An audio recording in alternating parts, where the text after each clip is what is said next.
ہارون رشید اپنے وزیر خالد برمکی اور جعفر برمکی کے ساتھ کشتی میں بیٹھا ہوا تھا اور بغداد سے نیساپور جا رہا تھا۔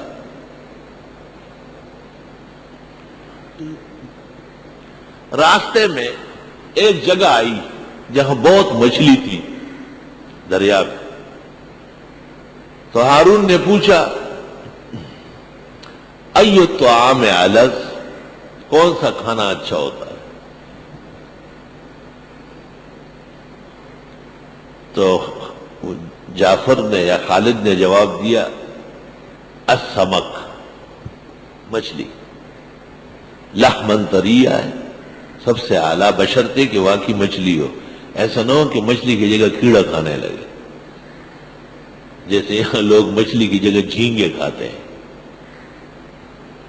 اور جھینگے کے متعلق فقہ حنفی کا دو ٹوک فیصلہ ہے کہ وہ مچھلی نہیں ہے، اور امام اعظم کی فقہ میں دریائی جانوروں میں سوائے مچھلی کے کوئی چیز حلال نہیں۔ اللہ، بہت زمانہ ہوا، یہ گلشن بنا نہیں تھا، بس یہ مسجد تھی، جیتری کے پاس کہیں جا کے 2-3 مکانات تھے، سارا جنگل تھا، چاروں طرف جنگل، کیکر کا۔ یہاں تو عرب خانہ نہیں بنا تھا، اندر جنگل میں لوٹے رکھے ہوئے تھے، لوگ اندر جا کے فارغ ہوتے تھے، باہر آتے تھے، ایسا زمانہ تھا۔ اور یہیں سے میں جب باہر نکلتا تھا تو نظر آتا تھا کہ جیتری کی وہ گاڑی چلتی ہے، سامنے سے نظر آتا، گزر جاتی تھی، میں واپس آ کے بیٹھ جاتا کہ ابھی 1 گھنٹے بعد دوسری آئی۔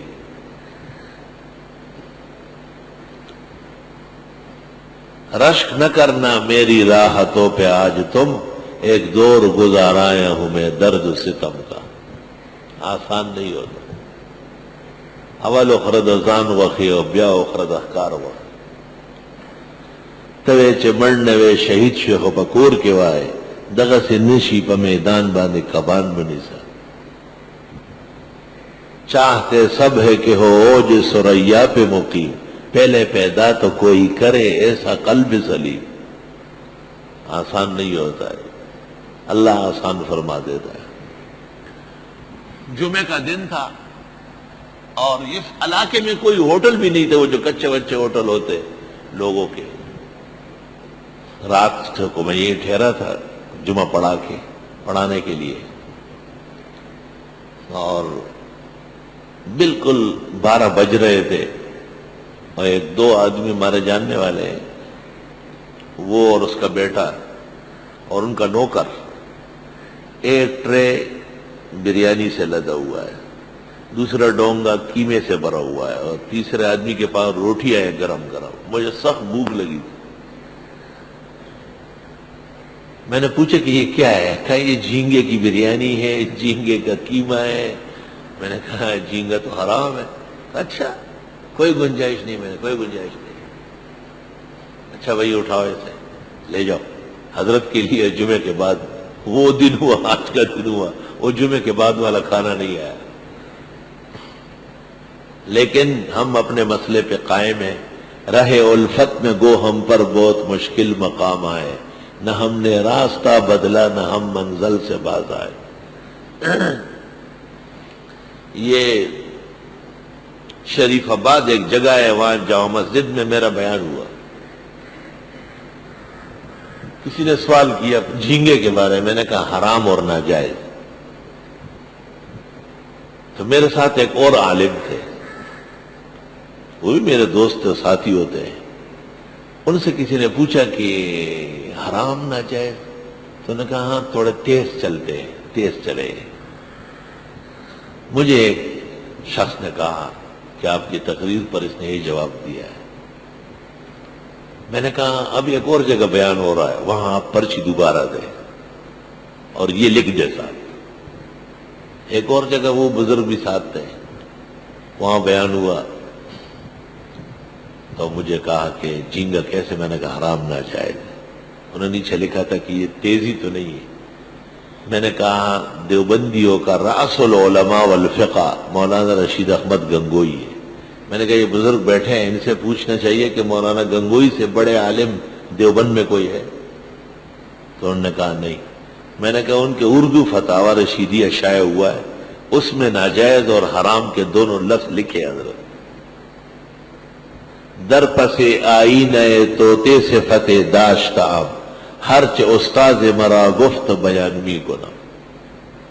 میں تو اپنے بزرگوں کا سر مو خلاف نہیں ہوتا، الحمدللہ ساڑھا پلہ باری۔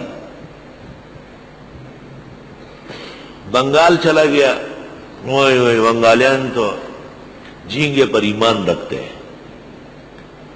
وہاں ایک عطار ہے کندھار کا، بہت زمانوں سے وہاں آباد ہے۔ عطار چونکہ کنداری ہے اور پختون ہے، اس کو میرا پتہ چلا تو انہوں نے ایک بہت بڑی دعوت کی، بہت بڑی دعوت، سینکڑوں علماء کو اس میں طلب کیا۔ اللہ اکبر۔ دارالعلوم دیوبند سے مولانا مفتی حبیب الرحمان صاحب خیر آبادی بھی تشریف لائے تھے، ہمارے بزرگ ہیں، اللہ جانے کہ اب زندہ یا فوت ہو گئے، 7-8 سال پہلے کا واقعہ ہے۔ اس سفر میں میں مولانا شیر علی شاہ صاحب کو بھی ساتھ لے گیا تھا۔ وہاں ایسا دسترخوان لگا ہوا ہے، دنیا بیٹھی ہوئی ہے۔ بنگالیوں نے مجھے کہا تھا کہ تم جھینگے کے بارے میں کچھ مت کہو، کیونکہ ہم جھینگے سے باز نہیں آتے۔ ٹھیک۔ ایک آدمی نے پوچھا کہ جھینگے کا کیا حکم ہے؟ میں نے کہا جھینگا مچھلی نہیں ہے، اس لیے فقہ حنفی میں ناجائز۔ کہنے لگے ہمارے بنگال کے علماء کا اتفاق ہے کہ جھینگا مچھلی اور جائز ہے، اس لیے بنگال کی زمین پر اس کو پھر نہ اٹھایا جائے۔ میں نے کہا 2 باتیں پوچھنی ہیں، ایک تو یہ کہ یہ اتفاق کب ہوا ہے، کس سن میں، اور کون کون علماء شریک تھے، کیونکہ کنداری بابا کے الماری میں کتاب رکھی ہے التبیان فی حرمت الروبیان، روبیان جھینگے کو کہتے ہیں، مولانا اطہر علی سلہٹی کی لکھی ہوئی، اور اس کتاب میں 450 علماء بنگال کا فتویٰ ہے کہ جھینگا حرام ناجائز اور حشرات الارض میں سے۔ بنگالی ایک دوسرے کو دیکھ رہے کہ میں نے کتاب شیشے میں بند، سب آ کے دیکھ رہے۔ میں نے کہا آپ نے جو کہا کہ اتفاق ہوا ہے، ان میں سے بھی 2-3 کے نام بتا دے ذرا۔ مولانا شمس الحق فرید پوری، جنہوں نے 80 جلدوں میں تفسیر لکھی، انہوں نے پوری جلد اس کی حرمت پر لکھی۔ مولانا فیض اللہ صاحب جو سب سے بڑے فقہ اور فتوے کے راز تھے، انہوں نے اس کے خلاف فتویٰ لکھا ہوا ہے۔